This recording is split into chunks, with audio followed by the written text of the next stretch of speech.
All right. So to get us started, um, and I think I shared this at the end of our book club last week, is I love the discussion of identity politics. And so I was really excited to see that's the focus of chapter 12. And within chapter 12, Garza describes identity as the elephant in America's room. How would you describe your own identity and its importance to your political views?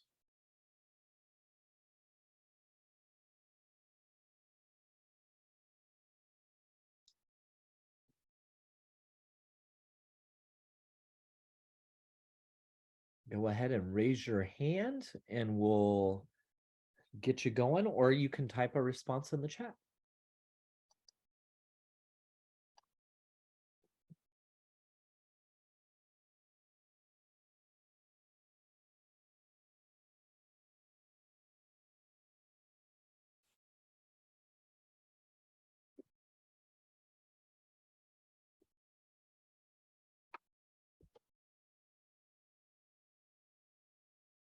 Oh, looks like we got a link shared in there.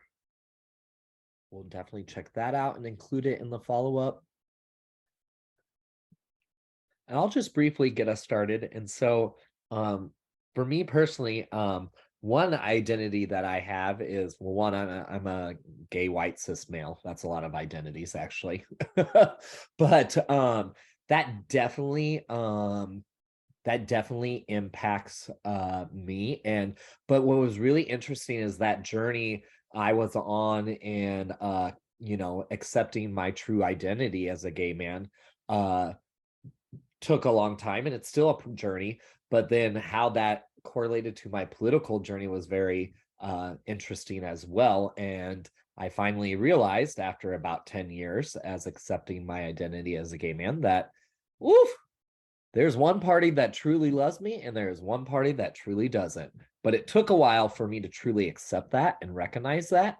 But then another identity is I am from rural Nebraska, and so it's been good for me to learn how being someone from a rural community, like what that truly looks like as a progressive and as a Democrat. And I'm still learning and growing within that identity. So, Robin, go ahead.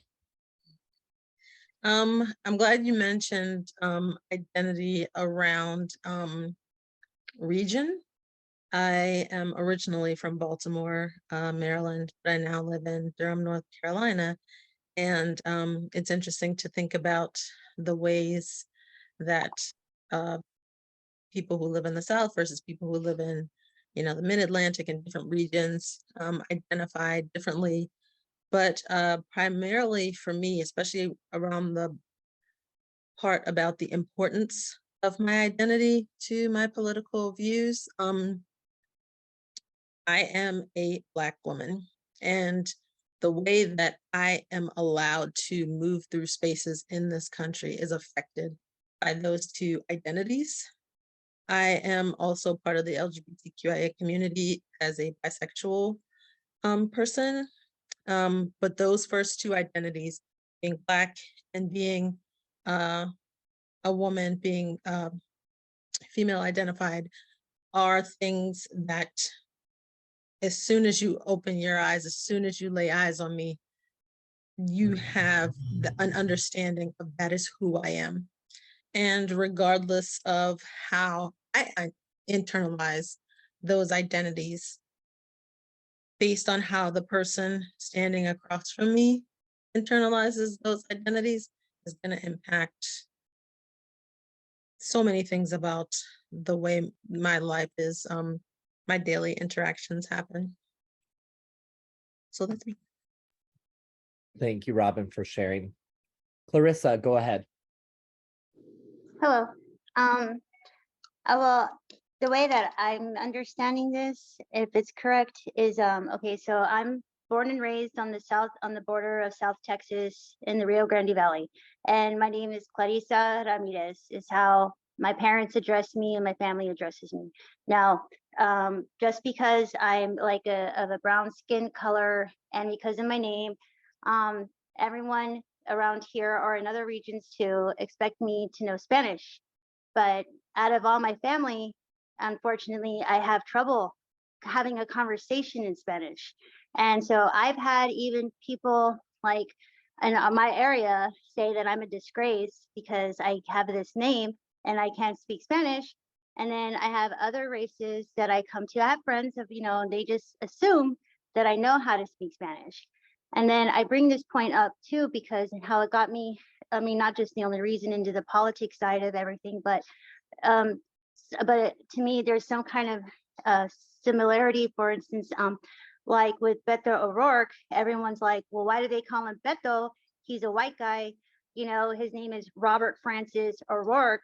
But what a lot of people don't understand is first of all, a lot of people, especially around the areas in Mexico and the border, that's just a thing. We call them Beto, like that's just the way they know how to communicate about him or to him. But also too, I have some family in California that came to visit us over the holidays in the summer. And my cousin, she asked me about how I felt about Beto. And I said, well, I'm for him, etc. And she goes, well, I don't even understand why they call him Beto. He doesn't, he's not even Mexican or Hispanic. And I said, well, yo se llama Clarissa Ramirez and mi español no muy bien. And that's all I know how to say, which is my Spanish pretty much sucks, but yet my name is Clarissa Ramirez. And that's how it's addressed. And so I understand, I guess, if that's in a way what this is about. But also too, what I said is Beto actually knows Spanish. He knows way more Spanish than I do, and he's O'Rourke and I'm the Ramirez. So that's kind of, I guess, what I wanted to say about that part. And Sorry, I forgot I had my mic off. Thank you so much, Clarissa. Really appreciate it. Anyone else who wants to speak on identity? Go ahead, Travis. And then Mary. Hi, everyone. My name is Travis. I am a gendered non-conforming gay white male. I'm also a nurse. I've been a traveling nurse for several years, and I'm originally from Maryland, close to Baltimore. So shout out to Robin. And I've lived in California. I've um, worked for the military while I was there, and then um, I had a pretty traumatic experience during COVID. I'm also a massage therapist, so I tend to view all politics through a healing person's lens. I tend to, um, eh, because of that, lean left in a lot of ways. But um, that doesn't mean that I can't agree with people on the right. I feel, unfortunately, like our right is now the what used to be um, the extreme right, and what's replaced that anyway has left a void of where conservative views used to be. As far as my political views go, they may have once been towards the middle, but now they're much more towards the left. And as I've gained greater understanding through books like the 1619 Project and this book by Alicia Garza, there's a lot of myths around um, identity and other things that kind of lead to the problems that we see in our politics. But I'm sorry, I don't want to get too far off course. That's who I am and my identity. Thank you so much for sharing, Travis. It's good to have you. Appreciate it. Go ahead, Mary. And then Hannah.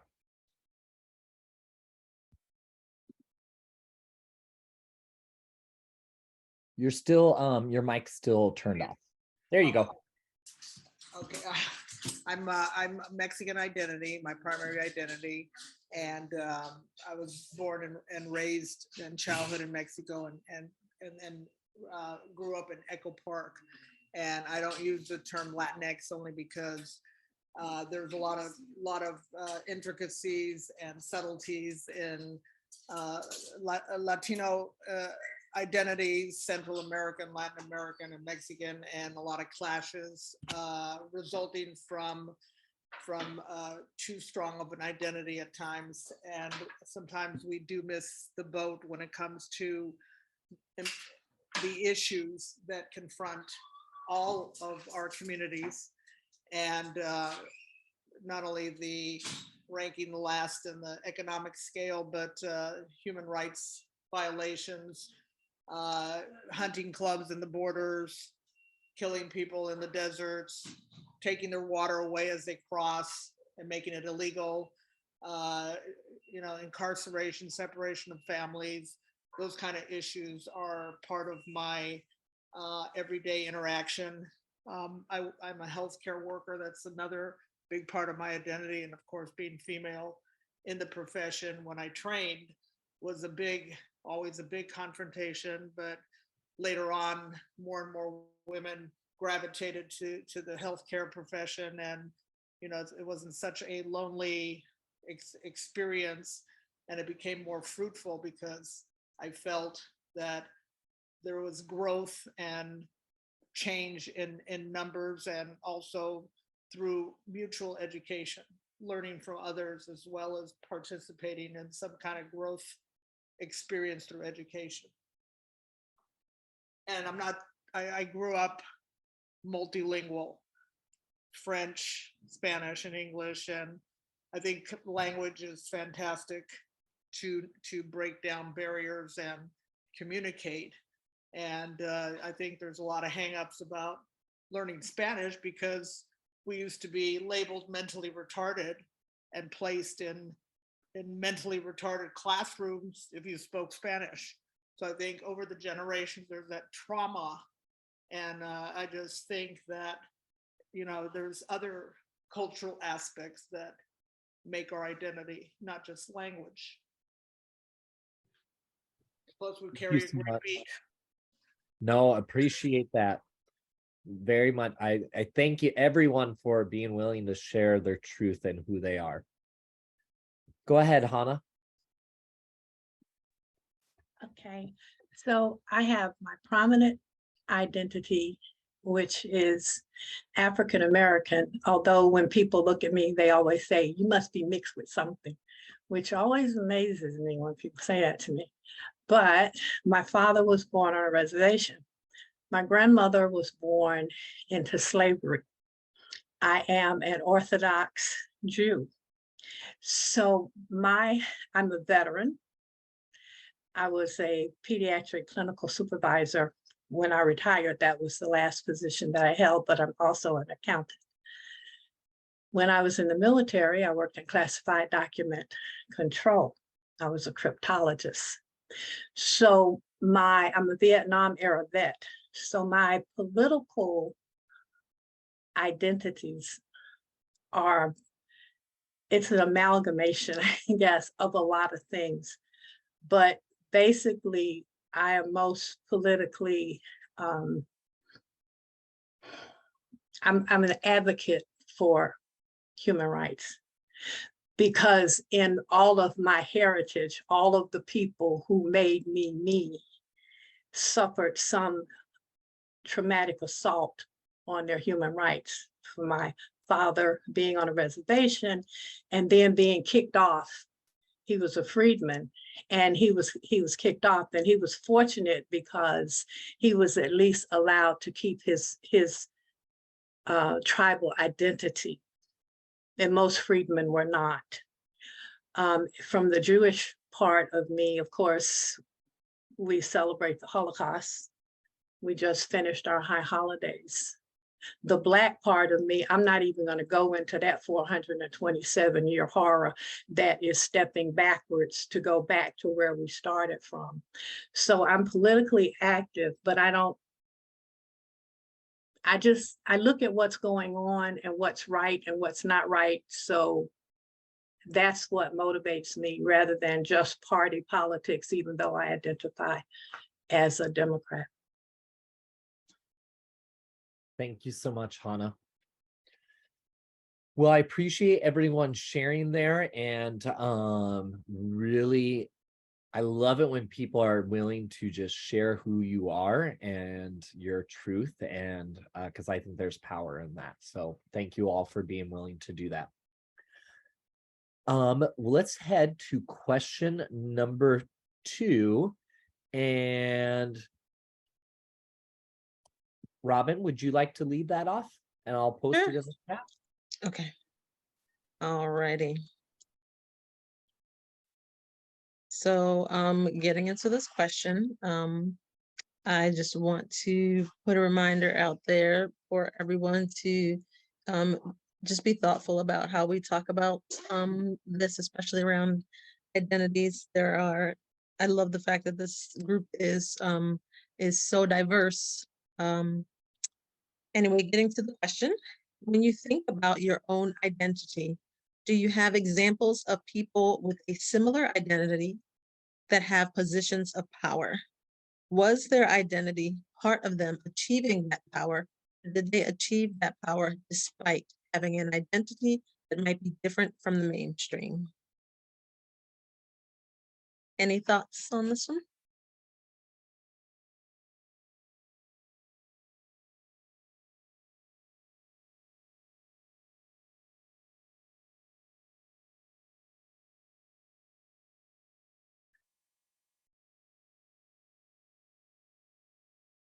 And does everyone kind of understand the question? Any clarification? Let us know.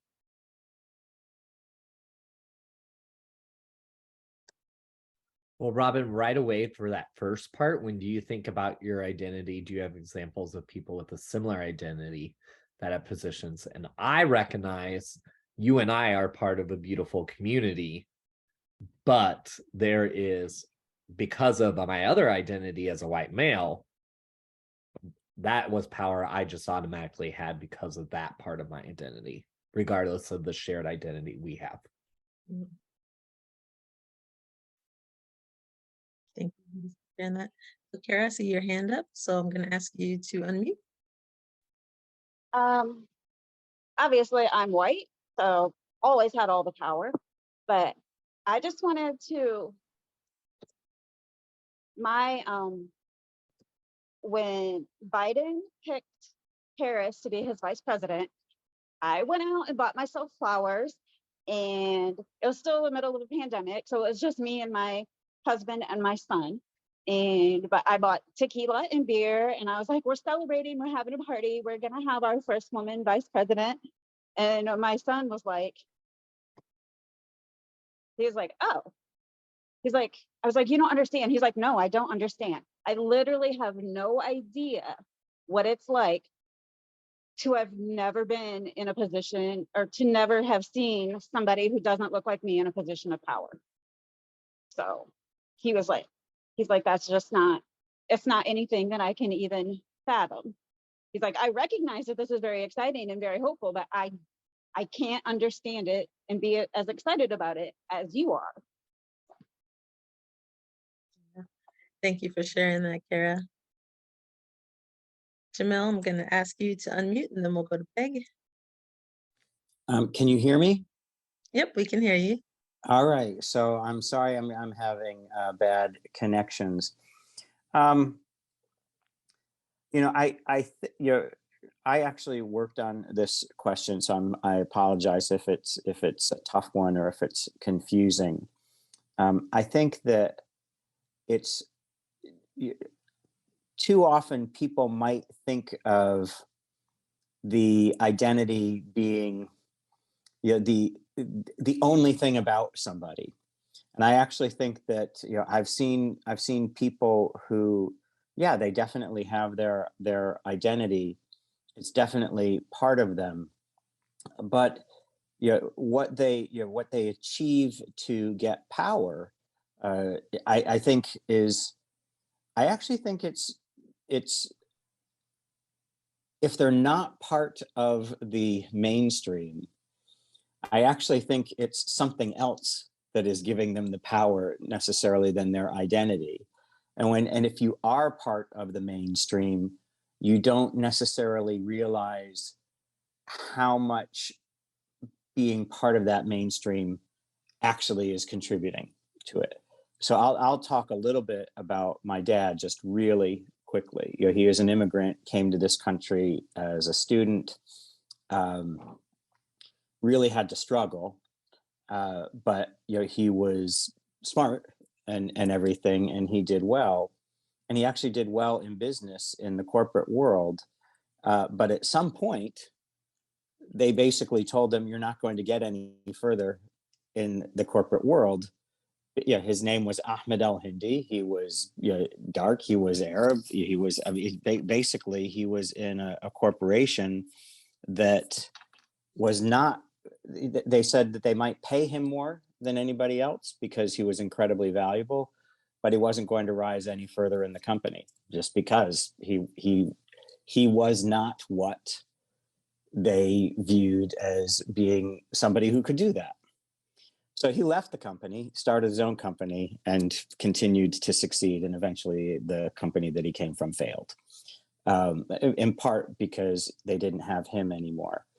And you know, when I think about his ability to do that, he chose to overcome, you know, some things. He probably would he probably wouldn't say that it was part of his identity. It was definitely something that, you know, was a barrier that he had to overcome, but I don't think that that's what he would say actually gave him the power. I think he definitely saw other people having the power that were part of that mainstream, and he was basically challenging it. And this was just in a corporate sense, not in political, you know, not in politics or anything like that, just in a corporate sense.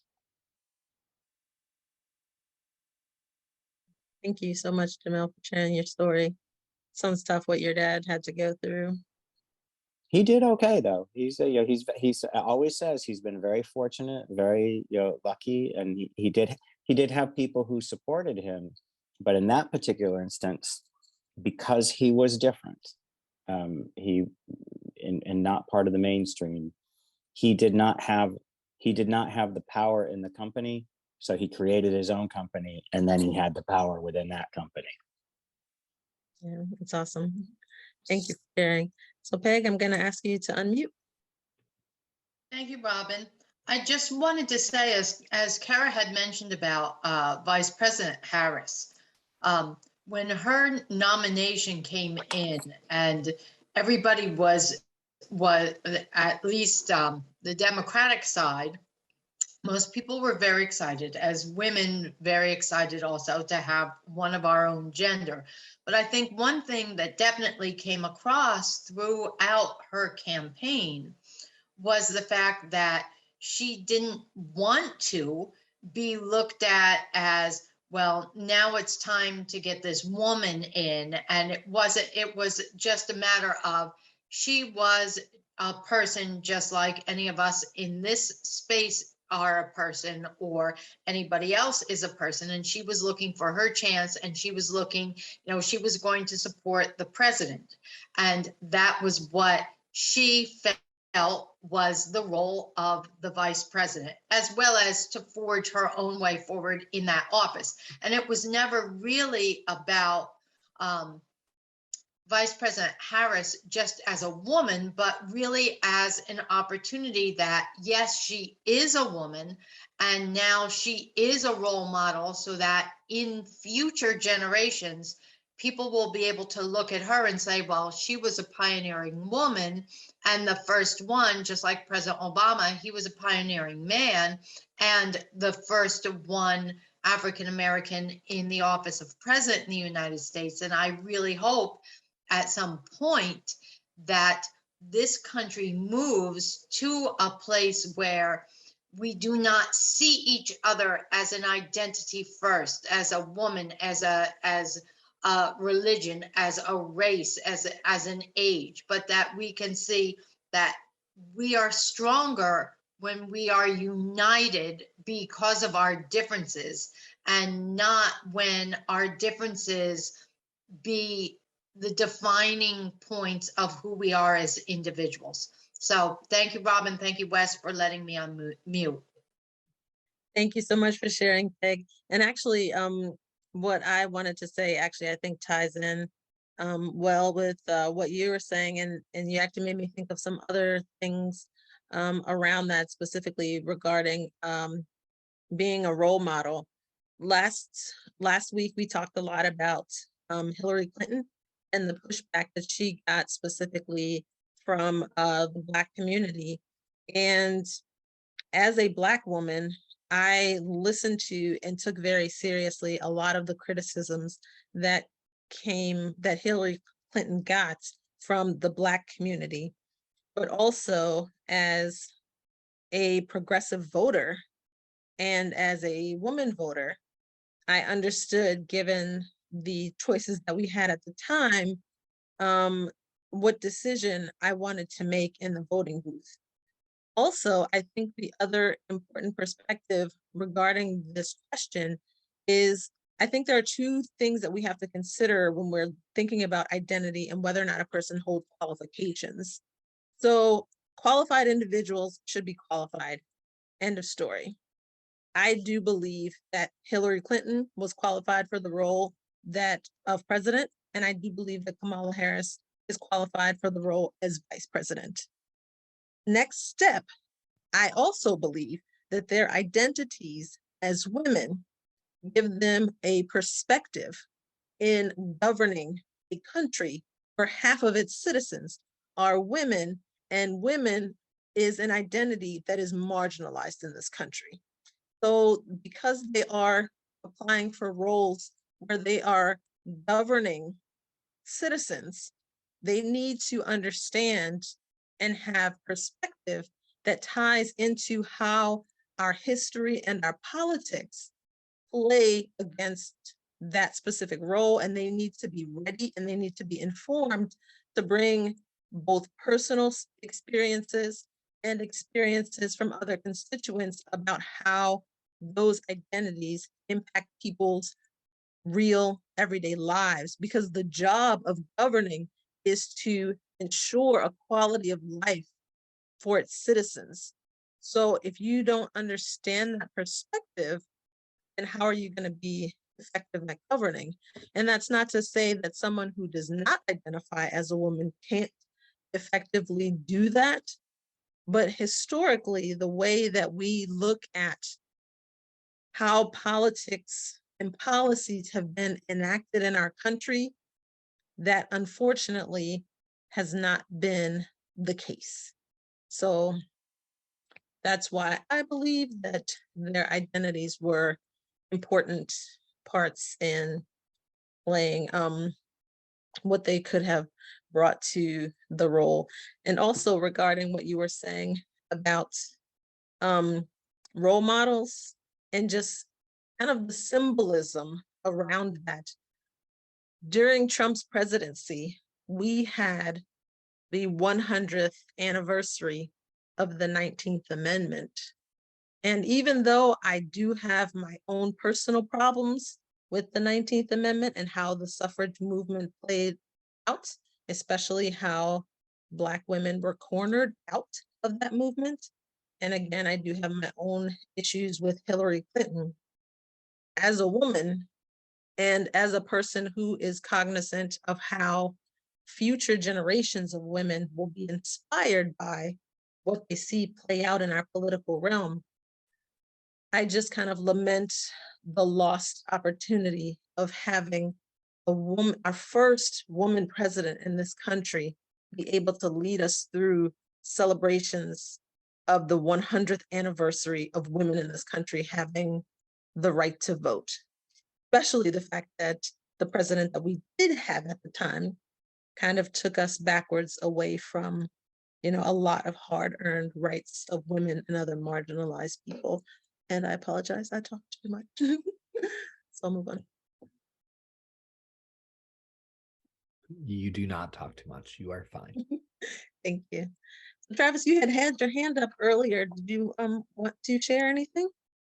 Oh, I was just going to kind of add to the previous comment because it reminded me of something in Alicia's book where um uh there was a interaction she had at a bar where she was overhearing a conversation between a white woman and a white man, and the white woman had said pretty much the same thing, that she wanted to stop hearing about the labels that we have in our identity or in our society, because um, from her perspective, it was creating um, barriers for um, the unification. However, by not seeing someone's identity and the life roles or how life impacts them and their views because of their identity kind of separates accountability uh, for our own identities, I think. Um, and um, in turn, that becomes a greater barrier for unification because it's kind of like being separate but equal, where in that same regard, it's like, okay, you be you, I'll be me, we won't talk about it. But if it's, okay, I'm me, you're you, I see how you're you, and we can talk about it, that's more of like a pluralistic approach. So and also with what you were just saying, Robin, about how um, if we don't also look at things from a lens of time and opportunity, then we cannot fix the problems that exist in our society, especially as it uh, um, goes towards the women in our society.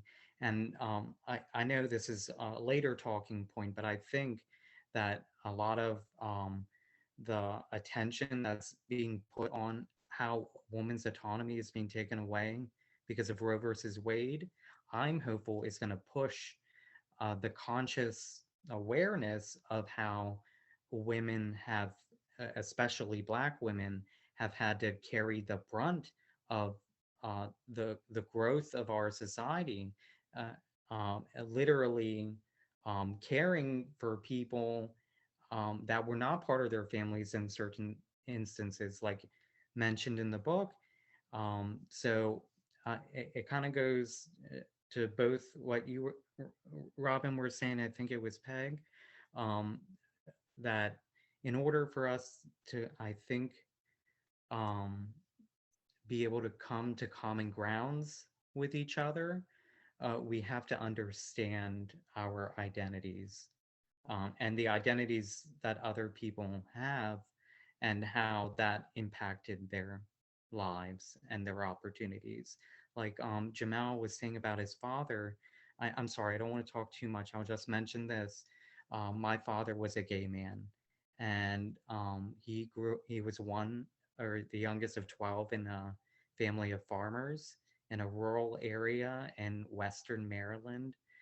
Robin, you might know this place. It's close to Hagerstown, and he ended up being a correctional officer at the prison in the prison system there, and he grew up with kind of racial uh, uh, um, biases, and of course, when I came along, I well, fortunately, my father came out of the closet before I did, so but because he did, he was shunned from all of his communities, from being a correctional officer, coming from a Christian family.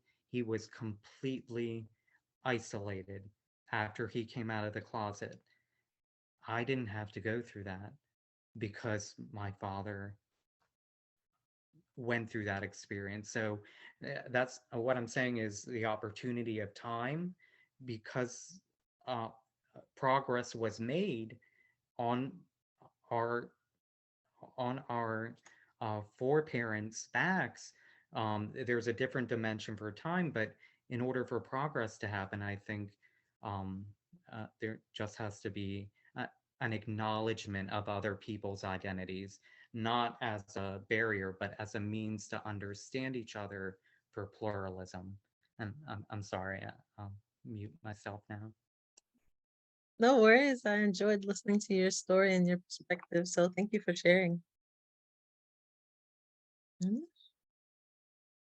Alrighty. Unless Mary, you got some other thoughts there? Oops, sorry. Bravo for Travis, and thank you for sharing, because I think those are important points.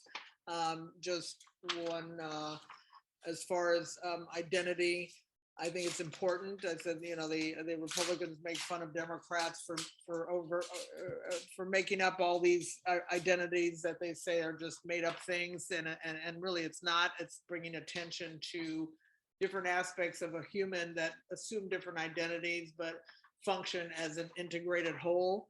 But these identities are important in terms of defining issues and real problems that need solutions in our communities.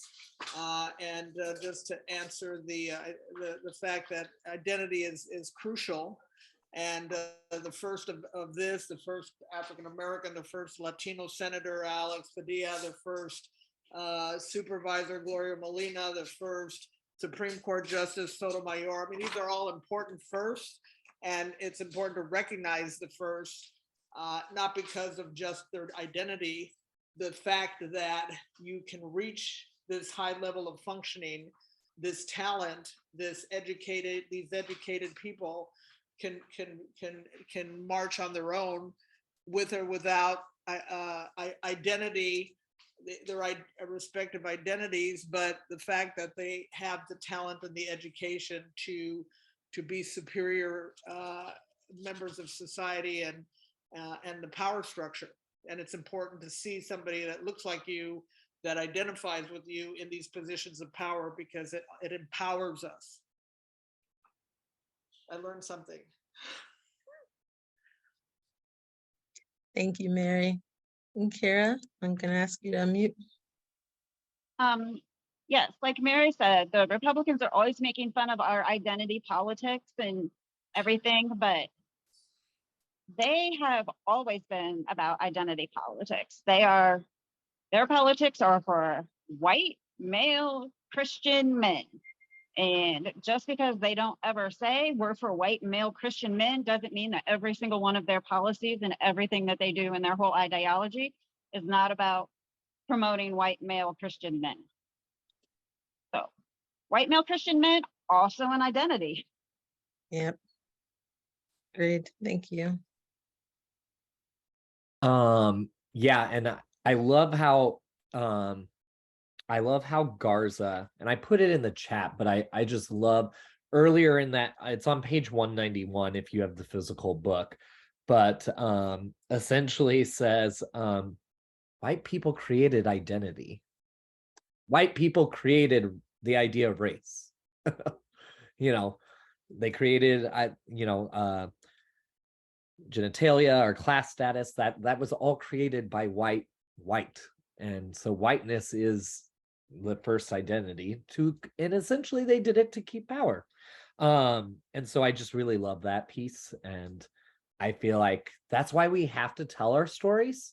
And I think that's why we also have to counter, like what you just said, Kara, like, boom, like, well, what the identity you're promoting is to keep these folks in power.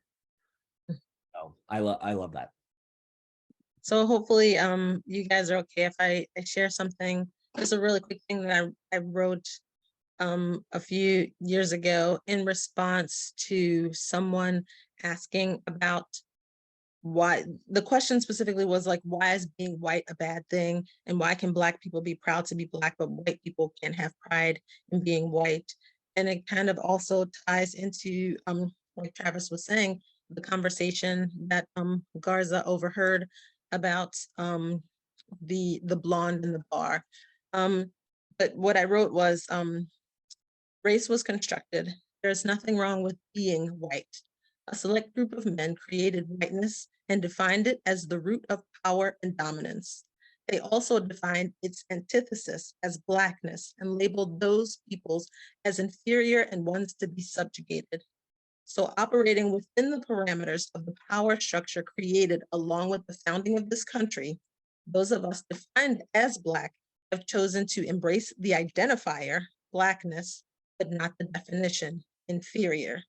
Showing pride, self-respect, and joy in being Black is not showing disdain for those who are white. It is stepping into the fullness of personhood that those who first defined race tried to strip away.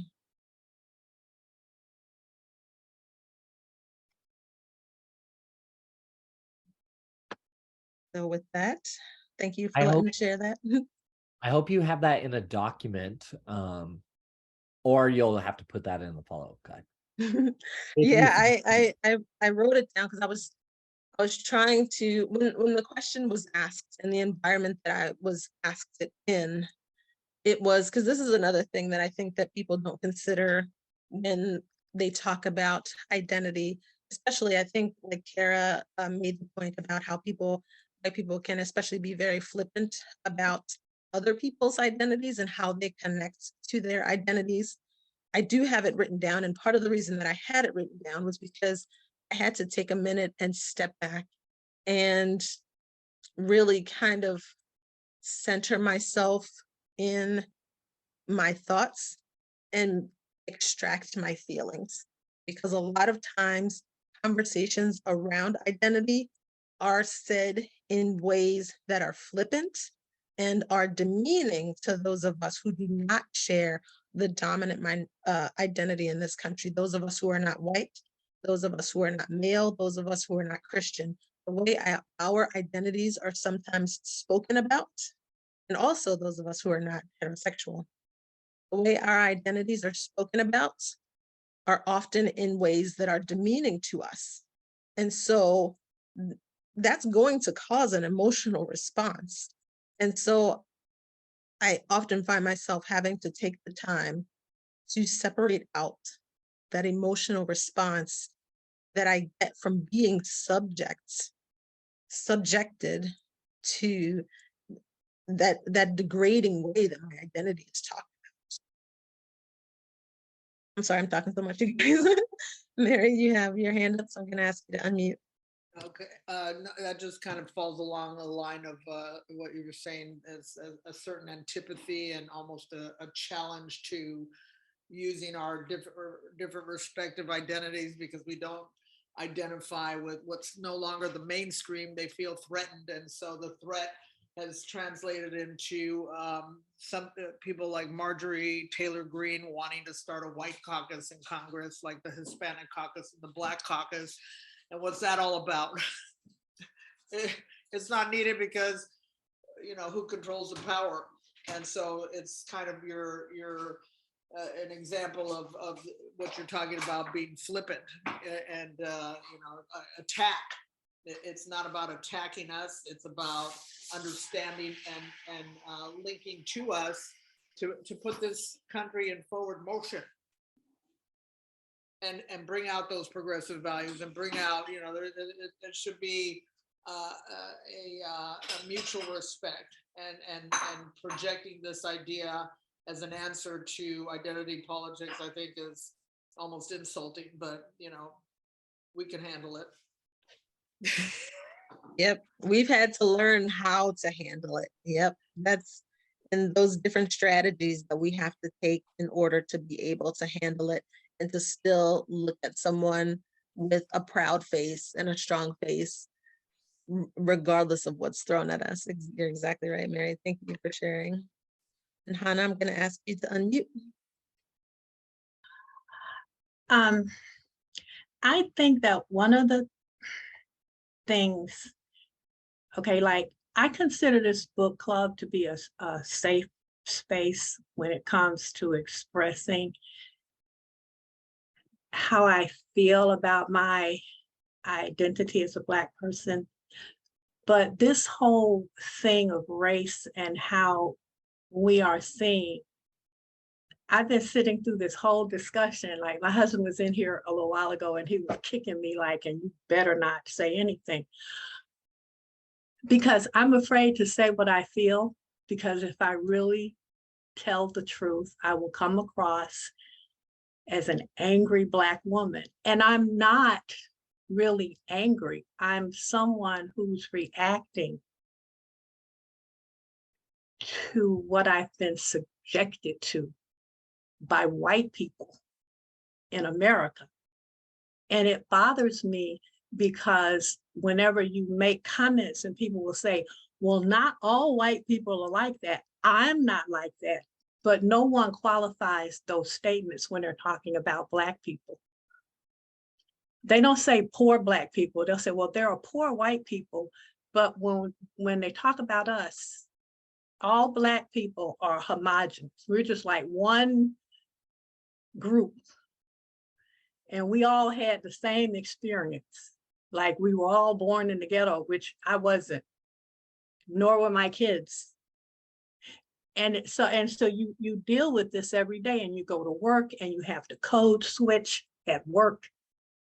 You have to have all these different behaviors. I mean, even as a Jew, I have people coming up to me in synagogue going, well, what brings you here? And the first time somebody asked me that, I said, a 1997 Mercedes-Benz. What brought you here? I mean, it's like I wasn't supposed to be in that synagogue because I wasn't the right color. But if you go to the Middle East, the people there are brown and Black.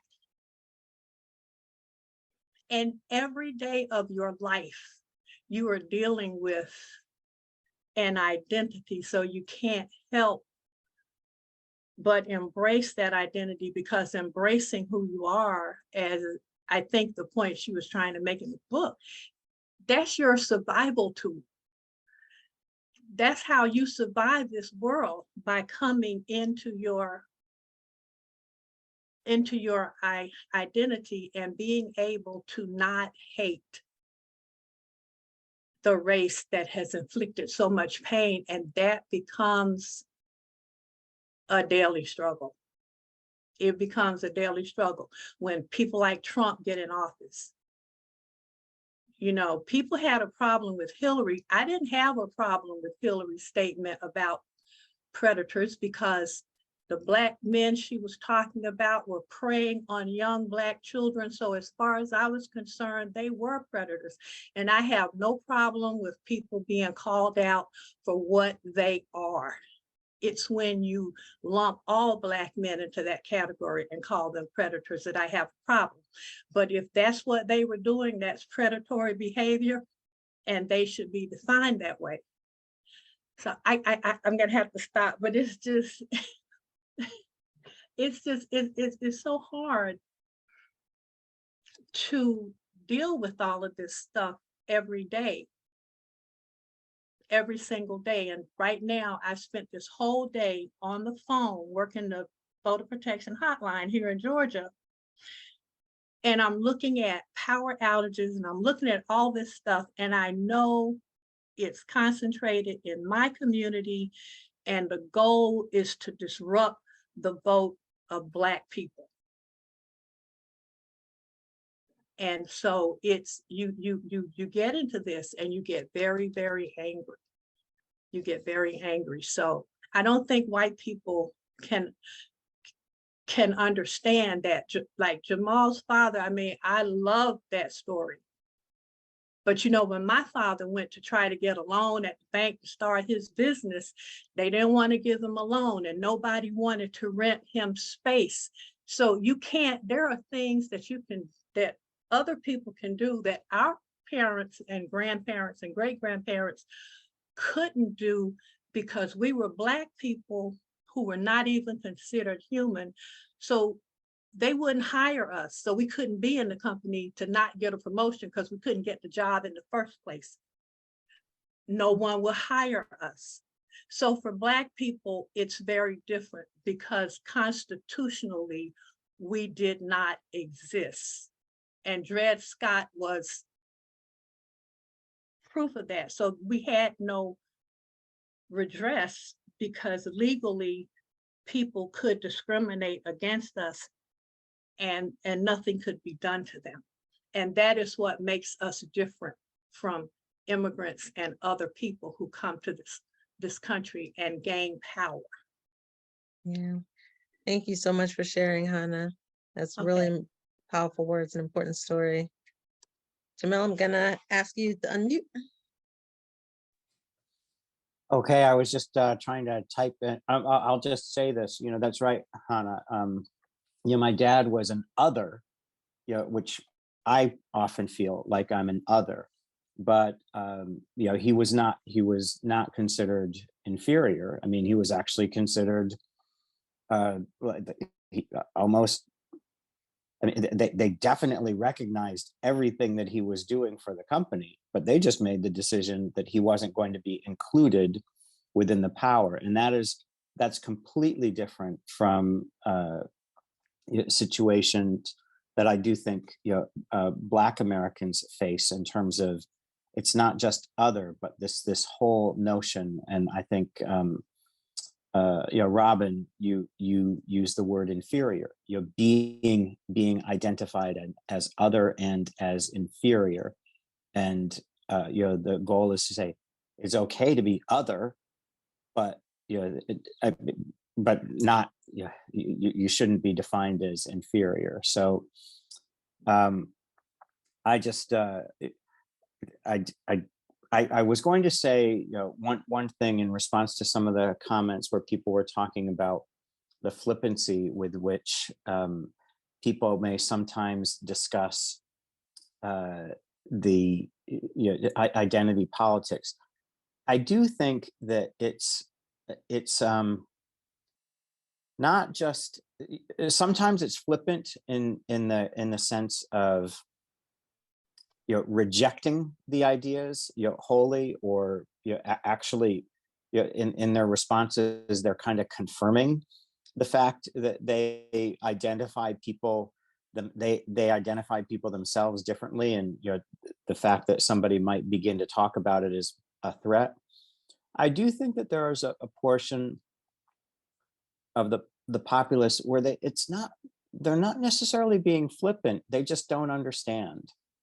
And you're trying to separate the people who are essentially choosing not to understand, or actually twisting it and using it to actually create the differences, like as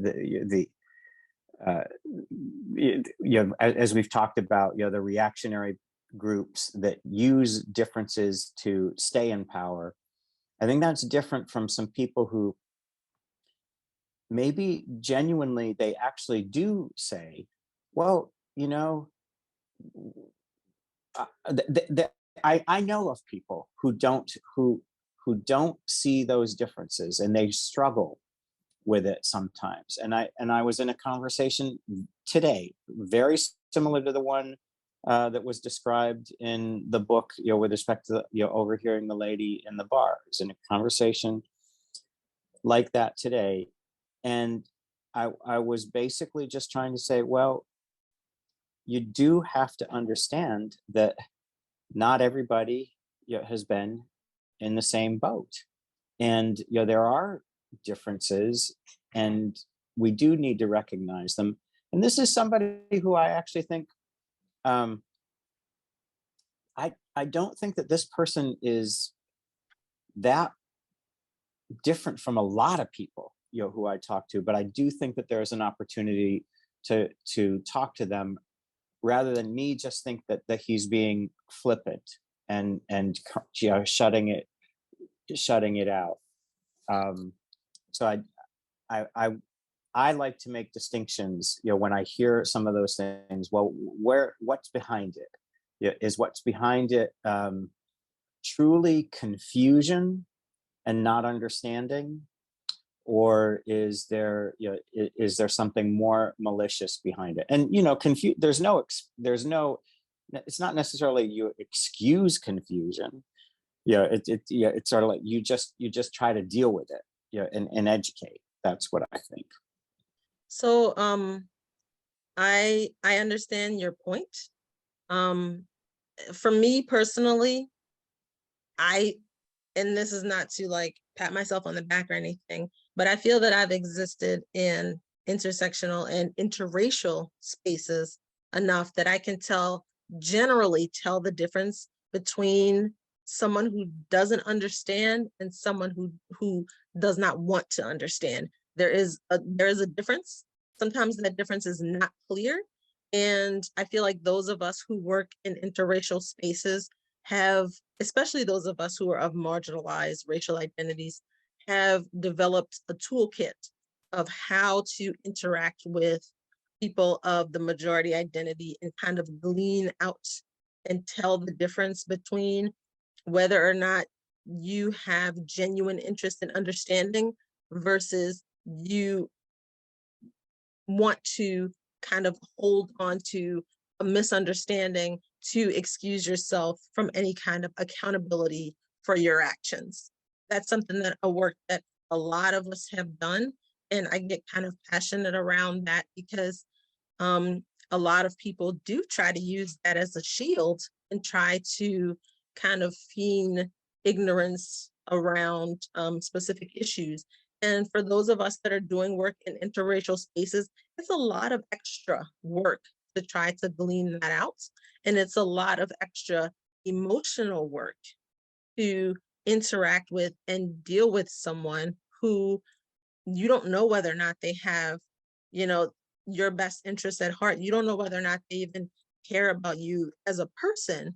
And yet you're still in that space trying to do the work, trying to help educate and help those people understand. So I think we do have to also give credit to people who are in those interracial spaces and have found ways to kind of work through that, because you're right, it is very interwoven, and it can be a difficult and laborious process to unweave those threads.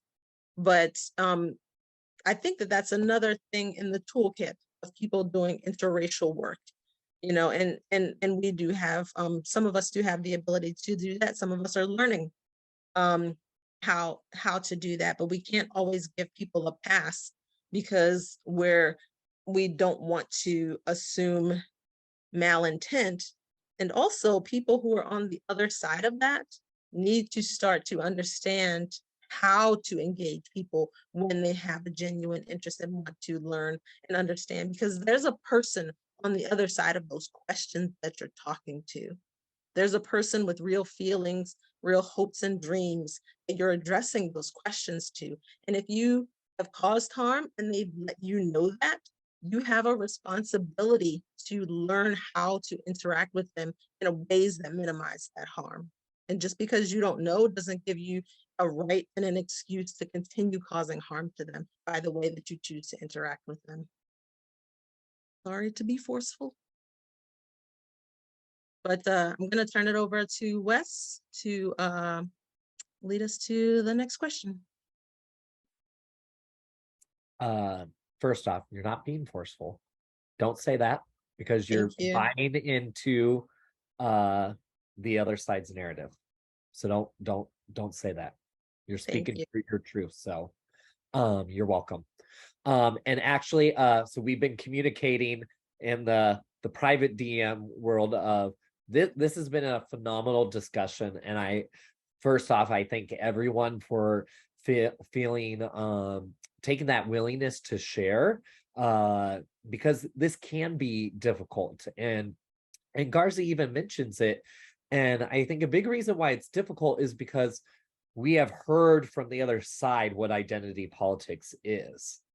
And we haven't heard enough of what identity politics truly is. And so, and by us sharing this and having these conversations, that's what's going to allow us to truly get to the point that there are identities that have been stripped of power and others who have held on to power to ensure others don't. And we got to tell those stories and make them personal so that it can make sense to people who may be turned off to the idea, because there are people who are like, no, but they care about you. And when they hear your story and how you are lacking power in certain situations, that will allow them to fully grasp the idea. So truly, I don't know the next question because we were kind of what do we do next?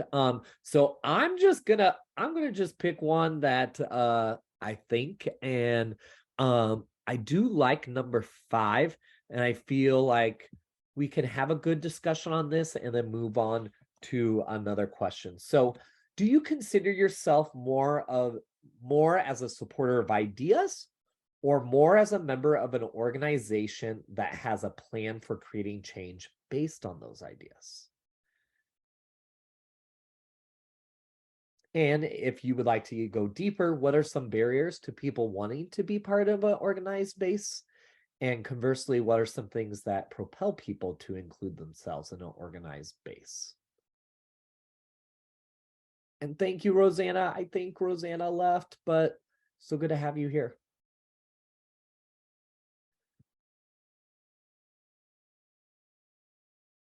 Go ahead, Hannah.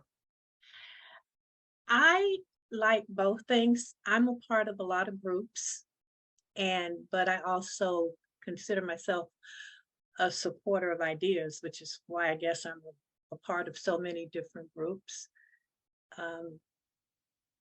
I think that's something that was perfected in me when I became a part of President Obama's Organizing for Action, because that was the first, I mean, not the first group I was with, but politically, the way it was organized, it was so different. And to have him actually involved in it and to have that kind of leadership, I found out that's probably the best way to affect change. And working with Leader Abrams' Fair Fight Action Group has just further codified that in me, that if you have a good, strong group with good, strong leadership, you can bring about change, even if it's slow. Yeah, and I think what I heard you say at the start, like I'm a supporter of ideas, and I'm also a member of an organization, part of a base. And I think that we can be in both, because the reality is there's many ideas we support, but we may not be organizing for all those ideas. We can't burn ourselves out, Mary.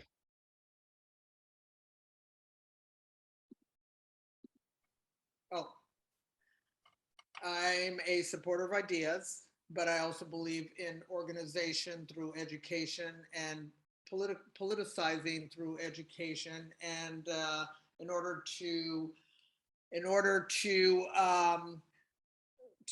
focus and create change, I believe that everybody has to be on the same page of what we're asking for and what we demand to be changed. And in order to do that, a sense of who we are, and identity politics is part of that sense of who we are.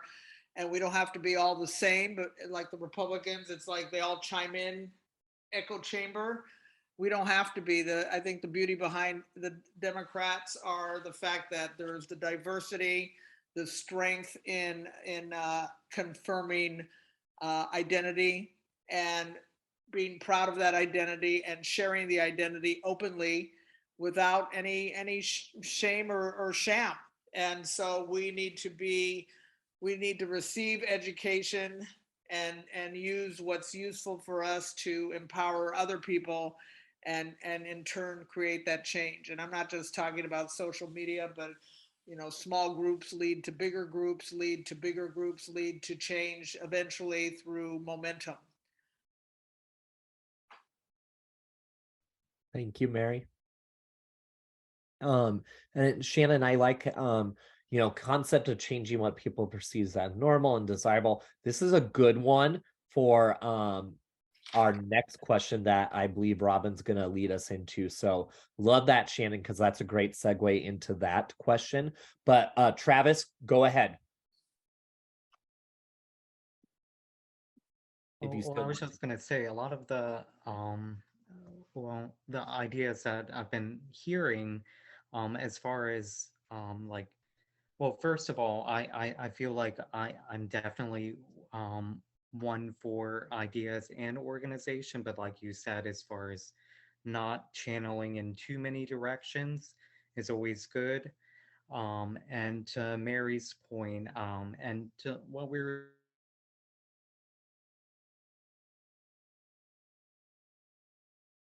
Uh-oh. Can't hear Travis, are you Travis still with anymore. us? I think his link cut out, his video's frozen as well. kind Yeah. of fascist Oh, ideology that limits our understanding, it limits our vocabulary, it isolates us into our own identities that we are comfortable with instead of allowing us to branch out and understand the other identities around us and how it having multiple identities in a society, organizing around a shared goal, I think, is what's important to kind of center around. And Robin, you had said this a little bit earlier, and I wanted to kind of comment on how the emotional part. We all are human, and we're always going to have emotions, especially when we're confronted with scenarios where that trigger our emotional responses. And unfortunately, I feel like that's another fascist tool is uh, to cause things to be so emotional that we can't turn off the emotion to see what the common ground that we have is. And I'll just leave it at that. thank you. I say we go into the next question, Robin. Alrighty. We don't have much time left, so we'll try to get through this quickly. So Garza shares her understanding that hegemonic ideals are a sort of cultural common sense or accepted way of thinking. What are some hegemonic ideals that reinforce oppressive power dynamics? What hegemonic ideals bolster conceptions of who deserves what in our society? How do we unwittingly reinforce those ideals? And in what ways do we or do we not live in a meritocracy? And I think like Wes was saying that Shannon's response kind of ties into that as well. The concept of changing what people perceive as normal and desirable is key to sustainable change. Changing policies are not enough. Even changing laws is not enough. Think of Roe, think of change of heart is what will keep people coming back and doing what needs to be done or redone.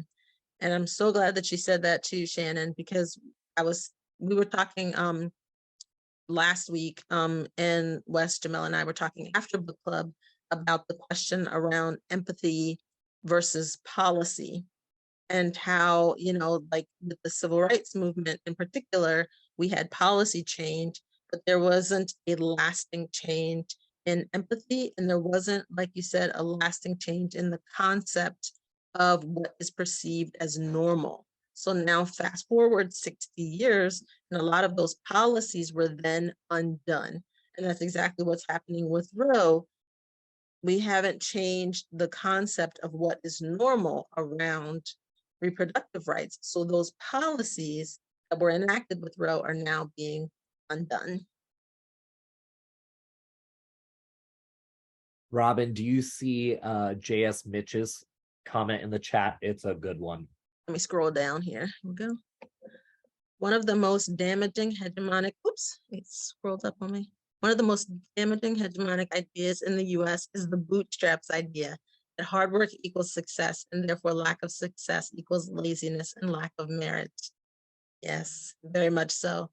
Especially, I'm a very firm believer around that exact same ideal, especially, and it's also why I'm a firm believer in education, because education is what provides us with those bootstraps.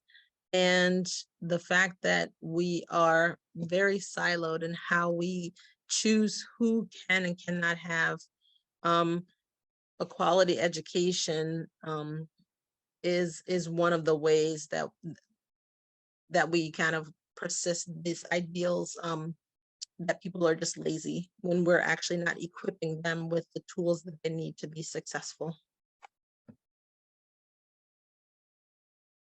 We have affirmative action is another example. Would you mind expanding on that a little bit, Mary? I'm not sure what you mean by that.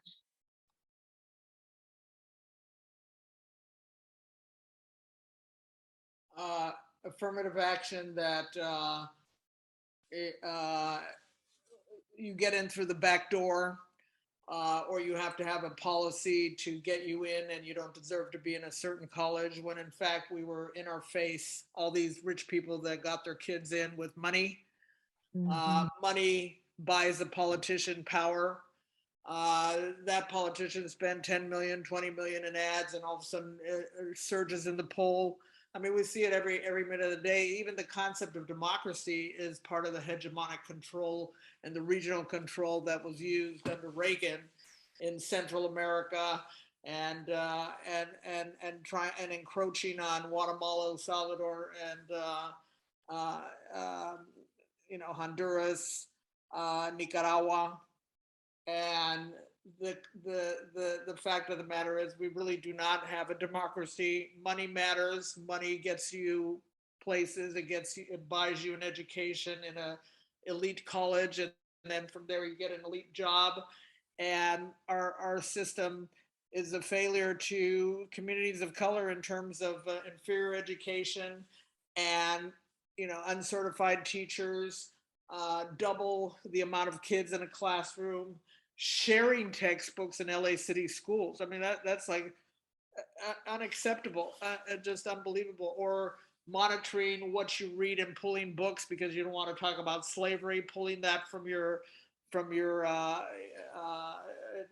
in certain parts of the South, pulling it from the educational priorities. We're not going to teach slavery. We're not going to teach this. I mean, where we're at is unbelievable that this is allowed and promoted by a party that says the smaller government, don't control us. How dare you tell us what to do, when to vaccinate? Yet they turn around and when and not and to carry a pregnancy, whether you're raped or not, and the commentaries that are driving this schizophrenic society. I mean, it's really extremely polarized, and I try not to be cynical, but we got to conquer this kind of hypocrisy and bring it up every single time that you confront it. Yeah. Thank you so much, Mary, for sharing. Hannah, I'm going to ask you to unmute. Hi. And when I put in the comment section that mermaids are white, I really wasn't just being funny. I was making that statement because all of the hegemonic ideas in this country germinated from one thing: white power. And so all of these ideas, all of this stuff is just like a bunch of white dudes from England came over here and they brought the British idea of white superiority with them.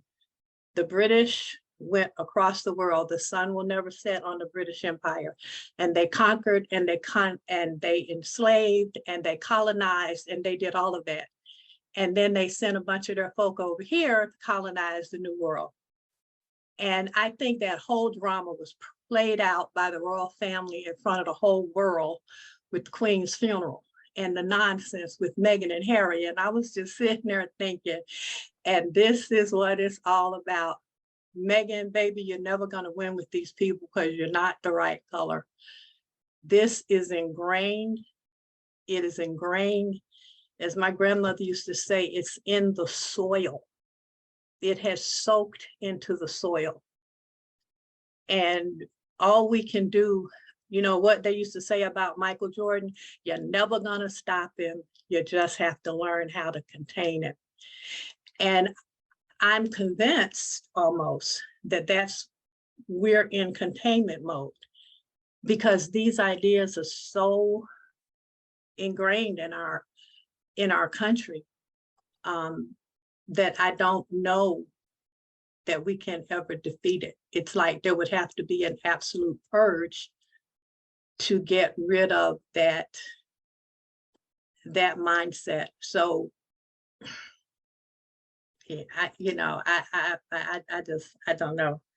We just have to admit that we have a lot of work to do talking to each other. And I wanted to say, I thought Travis's comment was so great because in the organizations that I work with, we're all, it's like we all come together and we talk about these things and we work together, and it helps us open our eyes. It helps me deal with some of my little anger I have sometimes when I'm talking to some of my white peers who are working just as hard as I am because they believe in the same things I believe in. So that makes me step back and look at them differently. And if we can each start looking at just one person differently, one person at a time, I think that's what it's going to take. So Travis, I thought that was a good observation. Thank you, Hannah, for sharing. Travis, I'm going to go ahead and ask you to unmute. Thank you, Shauna. And I did also kind of want to add to that as well. I definitely feel that the hegemony in our society, like Shauna said, stems from its white supremacy, or white fascism, which unfortunately is what led to the inception of this country. And it wasn't until immense pressure that that ideology was challenged. So I think the challenge we face today is kind of sending out a web of I want to call it positive reinforcement, but more it's a correction or an awareness that wasn't there before. Because in our society, there's many levels of education, and not only is there different levels of education, and just like someone had mentioned before, like what's happening in Florida with book bannings, that limitation of knowledge is going to limit people's awareness. And the lower the amount of awareness that we have in our society about these things that hegemony and capitalism kind of strangle, we can't break the barriers that exist between all of our smaller groups.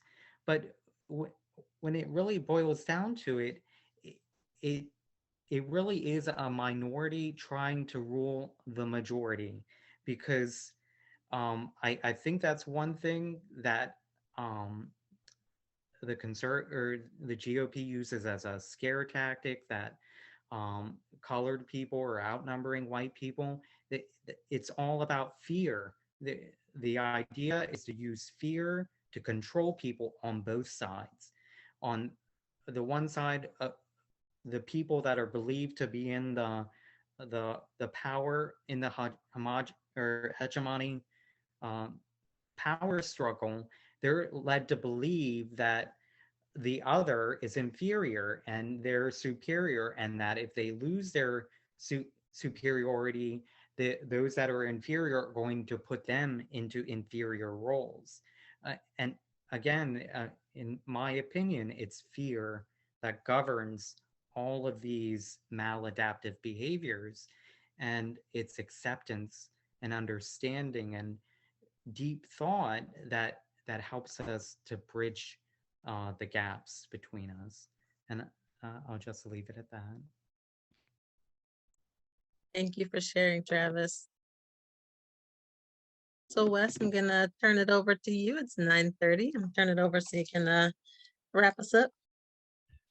Yes, appreciate that. And I would add with that is why it's so important, that culture piece that Garza talks about is, you know, I mean, we can look at the issue of same-sex marriage and you know, allowing people to see and hear predominantly white cis gay male stories.